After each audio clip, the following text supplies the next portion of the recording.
হয় ৩৯ নং ৰাষ্ট্ৰীয় ঘাইপথৰ কাষতে লাগি থকা দেওপাহাৰৰ দুজোপা বিশেষ গছ যি দুজোপা গছ এতিয়া আকৰ্ষণৰ কেন্দ্ৰবিন্দু হৈ পৰিছে। মোৰ কেমেৰা সতীৰ্থক প্ৰথমে মই সেই বিশেষ গছ দুজোপা দেখুৱাবলৈ ক'ম যি দুজোপা গছত বৰ্তমান সময়ত দেখিবলৈ পোৱা গৈছে প্ৰতি বছৰে দেখিবলৈ পোৱা যায় সৰিয়হ ফুলাৰ সময় এই সময়ছোৱাতেই শ ময়ে বাঁহ সাজে বহু পুৰণি যিহেতু এই দুজোপা গছ আৰু প্ৰতি বছৰে এই সময়ছোৱাত এই বিশেষ দুজোপা গছত শ ময়ে বাঁহ লয় আৰু ৩৯ নং ৰাষ্ট্ৰীয় ঘাইপথেৰে যিসকল লোক অহা যোৱা কৰে তেওঁলোকে এপাক ৰৈ এই গছ দুজোপালৈ চাই কাৰণ অতি মনোমোহা দৃশ্য বুলি এই মুহূৰ্তত ক'ব লাগিব।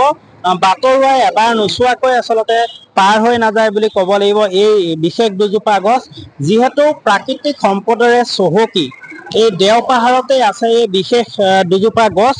মোৰ লগত ইয়াতে এজন দাদা আছে মই সেই দাদাজনৰ পৰাও জানিব চেষ্টা কৰিম। দাদা কি ক'ব গছ দুজোপা এইটো সময়তে এনেদৰে হয় আজি বহু বছৰ ধৰি আমি আহ যাহ কৰোঁ এই বাটেৰে আৰু আহ যাহ কৰোঁতে আমি সদায় আমি নজৰ দিওঁ আৰু চাওঁ এই গছজোপি কিন্তু বহুত পুৰণি আৰু ধৰক এই ইয়াত মানে ধৰক আপোনাৰ সৰিয়হ ফুলা ছিজনত মানে শ মৌ মাখিয়ে মানে ইয়াত আপোনাৰ বাঁহ লয়হি আহি আৰু বৰ্তমানো আছে আৰু এইটো আপোনাৰ সৰিয়হ ফুলা ছিজনতহে মানে এই মৌ মাখিবোৰ ইয়াত আহি পেলাই বাঁহ লয়হি।